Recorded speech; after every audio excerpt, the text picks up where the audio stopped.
Hare Krishna. Welcome to my Radha Madhav channel. This is Sindhu here. I'm happy to be back with another motivational, a very beautiful article with the message, as you can see in the image, dealing with unhappiness through positive reinforcement. Right? So, we just read before going into this article, we will see what are the 5 powerful ways to stay positive and happy. Right? Hari Bol. So, let me start with a small introduction and prayer.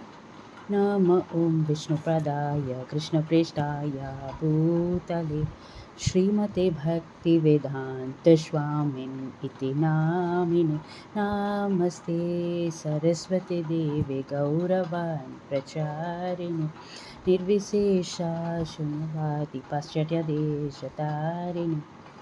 Hare Krishna. Okay. So, on this positive thinking, motivation or attitude, happiness, fear, we have seen all these topics before, and millions of pages have also been written. So I don't want to add anything to this, but I would like to bring forth the eternal words of Sri Krishna from the Bhagavad Gita. Right? So Sri Krishna is showing the way to Arjuna, who has lost hope and faith in himself, like a coward who wants to run away, leaving behind the duties of this material body. So Lord says him to perform his duties without hesitance and without thinking about the outcome. That is, to know the soul, that we are not this body or mind, the intellect, ego, etc., but the spirit soul. So rise above the pleasure or pain and abide in the self, which is our true friend. So as everyone has been sent in this world with limited breath or lifespan, so utilize them in the best possible way, not to waste them or dissipate the energies. So, in the 5th verse, chapter 6 of Bhagavad Gita, as it is, Sri Krishna quotes, Udaret atmanatmanam natmanam avashadayet atmaiva hi atmano bandhur atmaiva ripuratmanah. Repeat. Udaret atmanatmanam natmanam avashadayet atmaiva hi atmano bandhur atmaiva ripuratmanah. So meaning, try to lift or raise yourself by your own self. Never ever grieve, neglect, criticize, abuse yourself, as you are your friend. When you assert or love yourself, you become your greatest enemy. When you curse, degrade yourself or feel depressed. Right? So what it says is, you are your friend when you assert and love yourself. But when you become your greatest enemy, when you curse, degrade yourself or feel depressed. How true, isn't it? So never underestimate your capacities and capabilities. So no one can lift you if you don't want to be lifted. As there is a famous saying, a deep sleeping person can be awakened but not a pretender. Right? We have all heard this since time immemorial. So you have to exert. You are here in this planet by the grace of the Lord with limitless power and energies in the latent form. So only you have to know that and realize that and achieve that. So some of the examples can be like Muhammad Ali. He was the greatest, very greatest personality. He was weakling as a child and he was from a poor family. But once he happened to see and meet a boxer champion and asked him, can I also become a boxer like you? So what the reply came, yes, my child, why not? Of course you can. Only you have to make this goal of your life and work hard to achieve it. Be confident, strong, and definitely you will be a great boxer one day. So the rest became history. So the deep desire, they possess, these champions. A desire, a dream, a vision. So they have to make a skill and will, but the will must be stronger than the skill. And the second example can be Mahatma Gandhi ji. We all know him. A very reserved and shy person he was. He was thrown out of the first class compartment of a train in South Africa during a chilling night because of his color. For hours he remained like transfixed on the platform, pondering over the situation, and also his thoughts wandering over to his country, India, which was ruled by the British, and natives were forced to serve them. So Indians were made the second-rate citizens in their own motherland. So with thoughts his spirit rose and he resolved to become the pioneer to finish this discrimination just in Africa and then try to get freedom from British rule in his country as well as his school. So spirit power became so strong and high for him, right? Even the world became so small. So Gandhiji said, You must be the change you want to see in the world. Hari Bol. And the third example, our own Hanumanji. Hanuman as a child, he grabbed the sun, resulting in total darkness. So then he was made to forget himself, his powers by the gods. But when Sita Devi was abducted by the demon king Ravana, and to reach his kingdom overseas, someone was needed. So who could cross the vast sea? Who else? Only Hanuman. So how he was reminded of his potentials, and lo, he crossed the sea with least efforts. So only we have to be awake and aware of our own self. We are the children of Lord. So how can we be timid? How can we be covered? How can we be depressed or fearful? Isn't it? So now let's move on to some practical tips what we can apply. I have just come up with 5 practical lessons, or you can say, or tips for the happiness and positivity. Right? That's the topic today. The lesson 1 is life is full of joys and sorrows. So be grateful for the joys and be prepared for the sorrows. Example, we see many successful stars like celebrities, icons, movie actors, So we think their lives are all very, it's very good, Sometimes we also envy them. So, but their lives are not at all rosy. There is a price to be paid for that fame. Everyone has their own challenges and tribulations. And the expectation that life is always going to be awesome and happy is the biggest lie that we tell ourselves. So in Bhagavad Gita, Arjuna is a great warrior, very talented, matured. But he gets paralyzed with sorrow because he is being forced to fight and kill his own cousins and relatives to win a piece of land. So Sri Krishna helps him and tells that war is not about just a piece of land. It is to uphold what is right and defeat what is wrong. So it is Arjuna's duty or dharma to fight the war. So the bottom line here is that no matter how good you are, you will go through these trials and tribulations. They are, so basically there are 3 ways to respond to life situations. That what we usually do.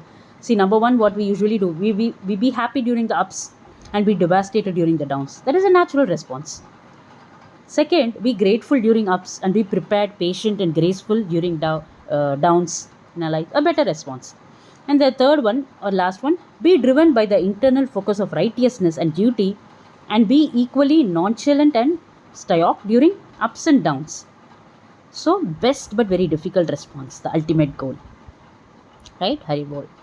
So, the lesson 2 is you did not bring anything with you when you came, and you will leave with nothing when you leave. So, what are you afraid of losing? What a beautiful title, right? You did not bring anything with you when you came, and you will leave with nothing when you leave. So, what are you afraid of losing? So we live our lives in anticipation always, in excitement or fear about the future and regret about the past. So, we want to learn to be successful and keep on postponing living. So, until we are very successful, and once we are successful, we live in fear of losing everything that we have earned. So, the bottom line here is that whatever we own today would belong to somebody else tomorrow. So there's no point in worrying about the inevitable. If we can just live today, doing our best duty, grateful for the day and its daily bread, we have lived a lifetime. As lifetime is nothing but a series of such single days. So hence, if we can focus to live each day in the best possible way, we have nothing to worry about anything in life. Like Arjuna, we can fight for victory and success with all our might and enjoy the fruits of our labor without getting attached to these fruits or results. Right? Lesson 3, make your decisions based upon your carefully chosen values, not driven by temporary desires of profit. I repeat, make your decisions based upon your carefully chosen values, not driven by temporary desires of profit. So it's important to pause in life and carefully choose some specific set of values that are important for you. Use these carefully chosen values to make your decisions. For example, I can say like 2 of my values are honesty and kindness. Right? So if I'm in a situation where I have to make a decision, my decision would be a choice which upholds honesty and kindness. Only then I can sleep in peace. Right? As a limited brain, it doesn't know what would be beneficial for us in the long run, and hence we make some hasty decisions. And that often leads us to regret. So by living our lives based on carefully chosen values, we can stand like the rock of Gibraltar. So during the tempest of life. Examples you can say like Mother Teresa, Gandhi ji, saw we already saw, Dr. Martin Luther King, etc., etc. Right? And lesson 4 is dedicate yourself to your unique purpose or duty, dharma. I repeat, dedicate yourself to your unique purpose or duty. Here again, Arjuna example I'm going to say. He was a warrior and his dharma was to fight the righteous war, even though he did not want to do it. He was a very skilled warrior. Similarly, we all came with our own unique skills and talents to serve the world in the best possible way. And sometimes we can't know our own unique abilities are hidden inside us. We do not know, but they are visible to everyone around us. So we can ask others about what they think about our abilities and try to identify it. Right? So we are also like Arjuna. So we are facing similar wars in our day-to-day life. So sometimes we are willing to fight for our piece of land, and sometimes we are unwilling to fight as it doesn't seem attractive to us now. But by fulfilling and practicing our dharma to uphold a righteous value, we can have a stable growth, success, and happiness, while having consistent inner happiness and satisfaction. Right? Hari Bol. And lesson 5, the last powerful way, is human life and likes are fickle and hence derive strength and peace from the divine. Right? Human life and likes are fickle and hence derive strength and peace from the divine.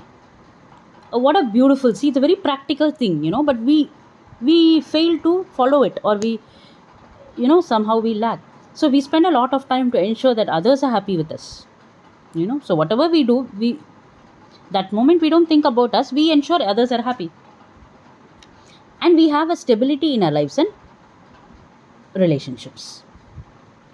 A lot of us live for the love from others.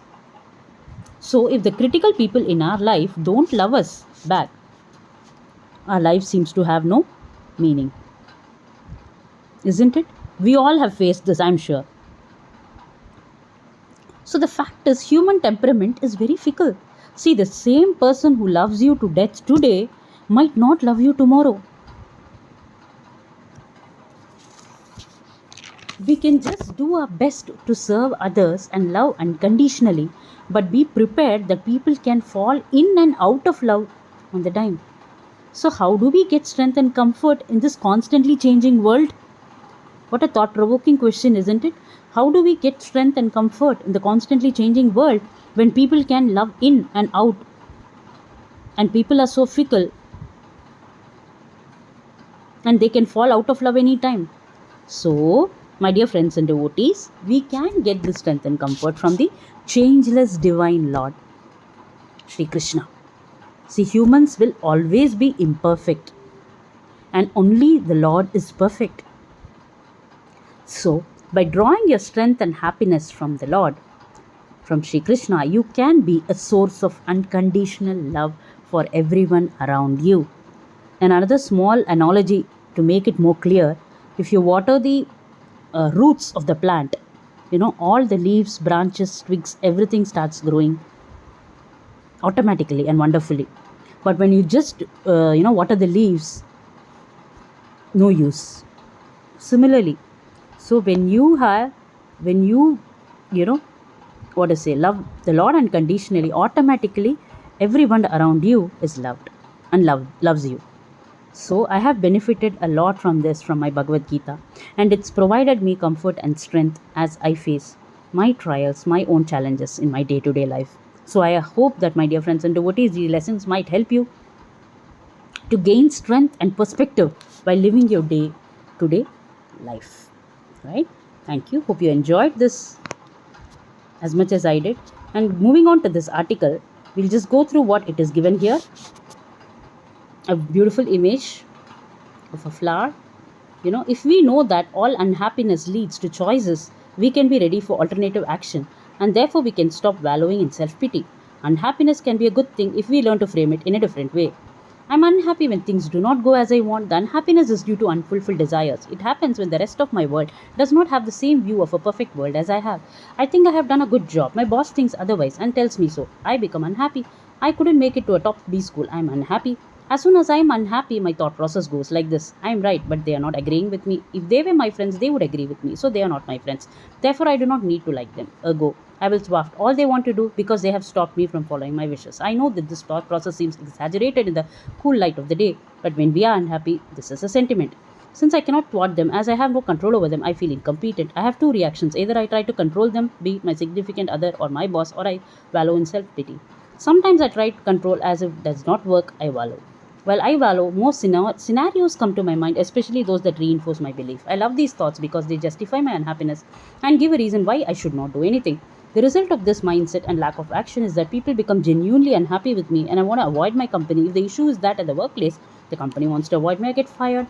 Let me reframe unhappiness. When I'm unhappy with the status quo, I want to change it.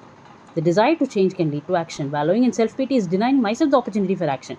Sometimes I pay lip service to action, but I know it will not work, so that I can retreat into self pity. So as soon as I am unhappy, I say to myself, yes, I am unhappy. Therefore, I need to change my status quo. What actions can I take? The impulsive or instinctive action of fight flight is obvious. That is what animals do. Do I have any other choice? One choice could be to reframe my desire and really determine if this desire is a genuine need or wishful thinking. For example, I want a Rolex and I'm unhappy. I don't have one. Do I really need one? What need does it satisfy? To prove to myself that I have money or to impress someone? If neither is necessary, or I can achieve the objective by another means, I don't need the Rolex. The other choice could be win some, lose some. Maybe I will agree in this case, so that I invest in a relationship which will yield something bigger later. For example, does it make sense to take up cudgels with my client just because of ego to prove that I am right? If I agree with him now, will he agree with me later? The third choice could be to determine an action plan of some duration which leads to the change in status quo. I sometimes want the complete change to happen overnight, and when that does not happen due to the laws of nature, I get the reason to wallow in self pity and stop the action. For example, if I am not satisfied with my weight, my desire is to do something so that I become thin overnight. When that does not happen, I get a reason to give up. I can create a plan with some intermediate checkpoints like losing 500 grams a month so that I can do 6 kilos in a year. The problem is my emotions and the desire for instant gratification. My point is that I have more than one obvious choice. If I know that all happiness leads to choices, I am ready for alternative action and therefore I can stop valuing in self pity. In essence, unhappiness can be a good thing. So, this is a very good article. So, how they have given, you know, about unhappiness, like, it is also a good thing if we learn to frame it in a different way, you know, by being positive, by having a different view, by having a different mindset altogether, right? Yes. So, thank you. I think you enjoyed this as much as I did. Catch you all with another beautiful article and motivational video. Until then, Mancha Kalpatarubhyascha Kripa Sindhubhyeva cha पतितानां पावनेभ्यो वैष्णवेभ्यो नमो नमः. अनंत कोटि वैष्णव वृंद की जय. जगत गुरु श्रीला प्रभुपाद की जय. Thank you. Hare Krishna.